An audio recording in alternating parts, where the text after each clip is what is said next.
సురక్ష కార్యక్రమంలో భాగంగా ఈరోజు ప్రతి మున్సిపాలిటీకి చెందినటువంటి ఆది లక్ష్మీ నరసింహస్వామి దేవస్థానము ఎదురుగా జీరో వేస్ట్ అంటే తడి చెత్త, పొడి చెత్త మరియు ఎలక్ట్రిక్ సామాన్లు అవి ఏమన్నా ఉంటాయి అన్నీ కలిపి మనం ఏం చేస్తాము, అన్నీ కలిపి చెత్తలో వేసేస్తూ ఉంటాం.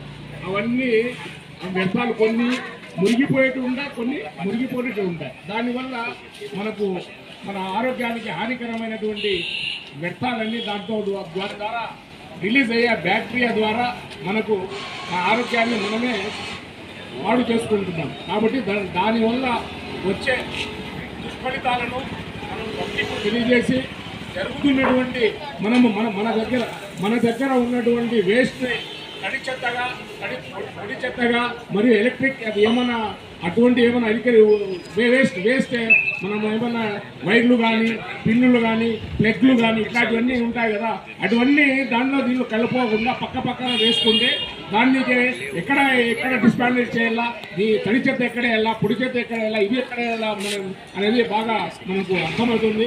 కాబట్టి అన్నీ కలిపేస్తే దాన్ని వేరుకుంటూ వెళ్ళాలంటే అయ్యే పని కాదు. కాబట్టి పబ్లిక్ మనము శానిటరీ సెక్రటరీలు ఆల్రెడీ మేము వాళ్ళకి అందరి ద్వారా ఈ కార్యక్రమం చేస్తున్నాము. ఈ కార్యక్రమానికి అటెండ్ అయినటువంటి చైర్పర్సన్ గారు, అదేవిధంగా మా డైరెక్టర్ గారు, వైస్ చైర్మన్ గారికి, మిగిలిన వాళ్ళందరికీ ధన్యవాదాలు. వీడియో అంటుంది. ఈ కార్యక్రమము ఉద్దేశం ఏమంటే మనం ప్రతిజ్ఞ చేస్తున్నాము, మర్చిపోతున్నాము. కానీ ఆ ప్రతిజ్ఞ తిరిగి మన ఏరియాలో పొదుపు సంఘాలలో అయితే వాళ్ళ మీటింగుల్లోనూ మరలా ఒకసారి చేసి గుర్తు చేయాలనే ఉద్దేశంతో పెట్టడం జరిగింది. పదే తెలియజేయడం అంటే school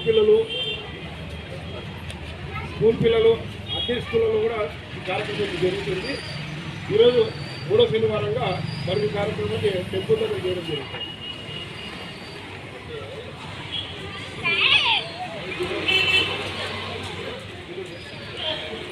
zero waste litter programme ఈరోజు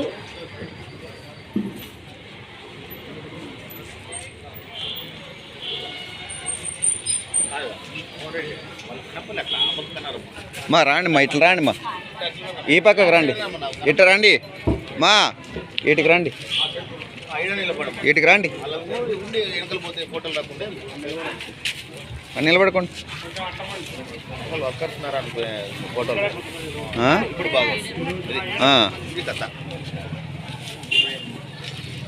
ఈయన ఎవరు అప్పుడే బ్లాక్ కవర్లు ఎత్తారు.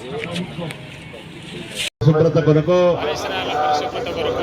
ప్రతిరోజు కొంత సమయము కేటాయిస్తానని నా వంతు కృషిగా స్వచ్ఛతా కార్యక్రమాల కొరకు శ్రమదానం చేసి పరిశుభ్ర ఆంధ్రప్రదేశ్ సాధించే సంకల్పానికి కట్టుబడి ఉంటానని ఈరోజు పరిశుభ్రత గురించి నేను వేసిన ఈ ముందడుగు ఆంధ్ర రాష్ట్రాన్ని పరిశుభ్రంగా ఉంచడంలో సహాయం చేస్తుందని నమ్ముతూ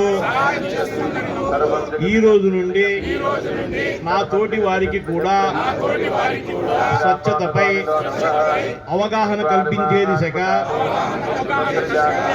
ప్రయత్నిస్తానని, భవిష్యత్తు తరాలకు ఆరోగ్యవంతమైన, సుభిక్షమైన, ఆనందకరమైన ఆంధ్ర రాష్ట్రాన్ని నిర్మించడానికి నాతో మొదలైన ఈ నిర్ణయం ద్వారా నా రాష్ట్రాన్ని స్వచ్ఛాంధ్ర, స్వర్ణాంధ్రగా తీర్చిదిద్దేటట్లు నా వంతు కృషి చేస్తానని ప్రమాణం చేస్తున్నాను.